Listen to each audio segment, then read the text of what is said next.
We are living in an information overflow time, and we are really sincerely bombarded with it. The more important it is to get a clear mind and to really focus on yourself and what's in your inside. So some people do meditation. I do 1,000 sit-ups a day, which is a little bit crazy, but that's how I get the right breathing. And then I get the right ideas and feelings about it. Some are going jogging, some listen to loud music. I always get a lot of inspiration in the bathroom. Normally you spend 6 years in your life in the bathroom, and for me it's probably 20 years. I think location and a change in location is very important, because as a writer you are not a bureaucrat, you're not working in an office or something, and it's killing creativity if you go every morning at 9 o'clock. Some writers, I know they do it, but for me, I'm not really capable to do it. Go on and start at 9 o'clock in the morning. Then you take a lunch break at 12 o'clock. You start working again until late night. For me, this is killing creativity. For me, it's writing. It's about sitting in a cafe, watching people, going on my travels, doing my business, doing some other things that are delivering a great source of inspiration, actually.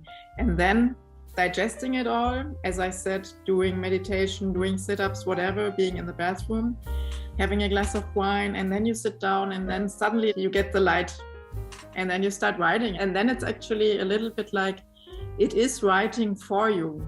Your brain is receiving what you want to write down. And then the next day, of course, there's different stages in writing. The next day, you might be going up, and I'm doing that actually, very disciplined at 9 o'clock in the morning, and you just read and correct what you were writing in your creative craziness the day before. And sometimes you say, oh my God, what crap did I write? And sometimes you say, hey, this is pretty good.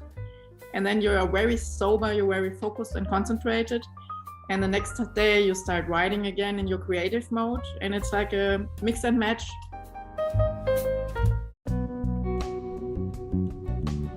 So you had your first dinner date, and it went really, really well. There's a chemistry between the two of you, and you can feel it, you can sense it. The spark can turn into a flame.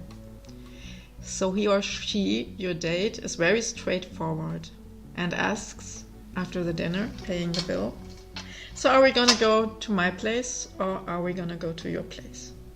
What are you gonna do?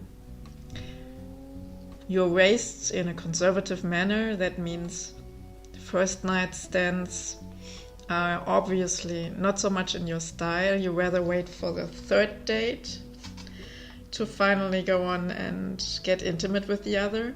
But on the other hand, here you have the feeling it's completely right, and your heart, it yells, yes, yes, yes. Then I would advise you, go for it. And if you really have the feeling that this counterpart of yours can be the right one, listen to your heart, listen to your intuition, and you will soon find out if it was the right one or not. But I'm 100% sure your heart will tell you the right thing, and go for it. And at least afterwards, after a night of making love, you will see, was it the right decision or not? We cannot always avoid mistakes, and we cannot always protect ourselves. We need to try, and we need to open our heart if we want to gain another heart. So my advice is, if you really have that feeling, but you really need to have it feeling right inside your heart, this could be it, then go for it.